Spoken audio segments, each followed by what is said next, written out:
Hi sisters, நம்ம YouTube சேனலில் free course start பண்ணியிருக்கோம். விருப்பம் இருக்கிறவங்க ஜாயின் பண்ணிக்கோங்க.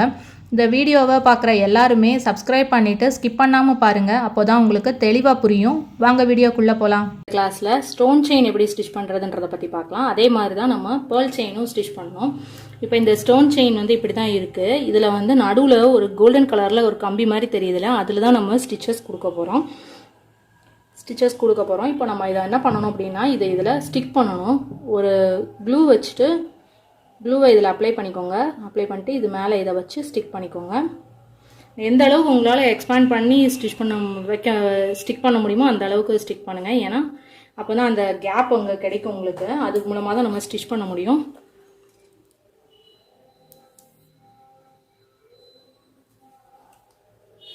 நல்லா இழுத்துட்டு போடுங்க. அப்போ தான் அந்த நடுவில் இருக்கிற கம்பி தெரியும். அப்போ தான் நம்ம ஸ்டிச் பண்ணுறதுக்கு ஈஸியாக இருக்கும். இப்போ இது காயணும், கொஞ்சம் நேரம் காய விடுங்க. காஞ்சதுக்கப்புறம் தான் நம்ம ஸ்டிச்சஸ் போட முடியும். இப்போ இந்த ஸ்டிச் எப்படி வரும்னு கேட்டிங்கன்னா, இந்த இது மாதிரி ஒரு பா ஷேப்பில் இப்படி வந்து இங்கிருந்து ஆரம்பித்து ஒரு செயின் ஸ்டிச் இங்கே போடணும்.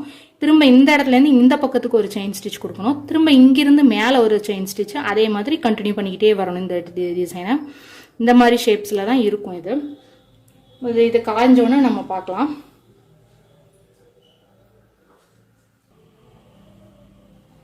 இப்போ த்ரெட் எடுத்து அடிப்பக்கத்துலேருந்து நம்ம மேலே எடுத்துக்கலாம்.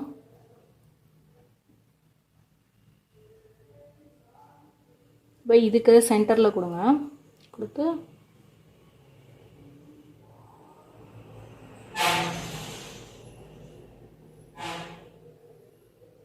இப்படி மேலே எடுத்துக்கோங்க. எடுத்துட்டு பக்கத்தில் ஒரு செயின் கொடுங்க.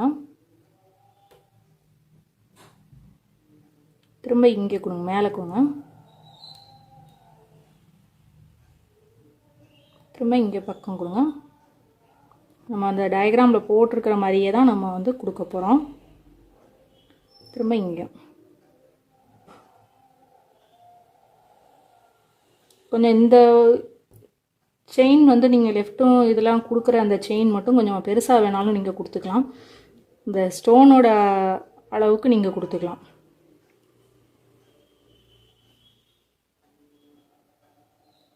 இப்படி கொண்டு வந்துட்டு இந்த பக்கம் வரணும். இப்போ வளைஞ்சு ஒரு மாதிரி ஷேப்பில் வந்திருக்கும். அந்த மாதிரி தான் நம்ம இதை ஸ்டிச் பண்ணணும். அப்போ தான் உங்களுக்கு வந்து எடுத்துக்கிட்டு வராது மேலே. இது வந்து நீங்கள் ஸ்ட்ரெயிட் லைனுக்கு தைக்கிறீங்க. இது ஒரு ரவுண்ட் நெக்கு, யூ நெக்கு, அந்த மாதிரி நெக்கு டிசைனுக்கெலாம் நம்ம தைக்கும்போது கொஞ்சம் வளைச்சி வச்சு தைக்கணும்.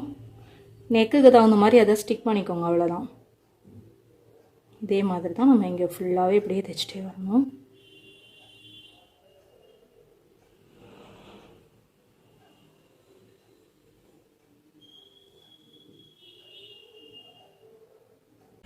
நீங்கள் ஸ்டிச் பண்ணியிருக்கிறதே தெரியாது கலர் த்ரெட் எடுக்காமல் போட்டிங்கன்னா.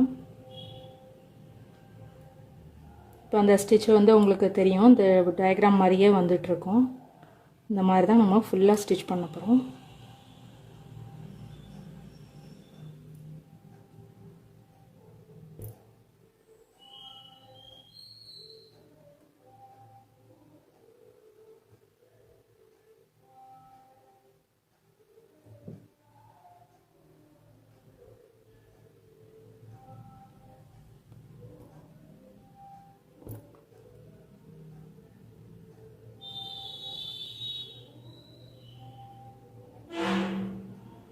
இதே மாதிரி நீங்கள் மேல் பக்கம் ஏறி வர்ற மாதிரி நீங்கள் போடக்கூடாது. நடுவில் இருக்கிற கேப்பில் கரெக்டாக விழுற மாதிரி நீங்கள் ஸ்டிச் பண்ணணும்.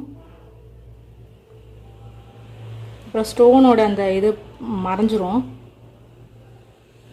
பிரைட்னஸ் தெரியாது அதில்.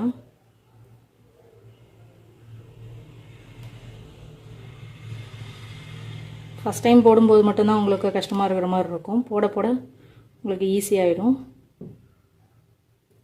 ஆல்மோஸ்ட் கொஞ்சம் தான் இருக்குது நம்ம முடிக்கிறதுக்கு.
எனக்கு நூல் இதோடு முடிஞ்சிருச்சுன்னு அதனால் இங்கேயே நான் வந்து நாட் போட்டுடுறேன்.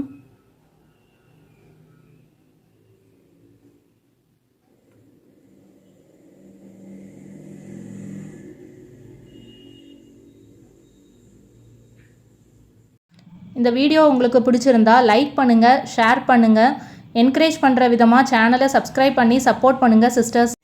இந்த கிளாஸ் பற்றின டவுட்ஸ் ஏதாவது இருந்தால் கமெண்ட் பண்ணுங்கள். நெக்ஸ்ட் வீடியோவில் பார்க்கலாம். தேங்க்யூ.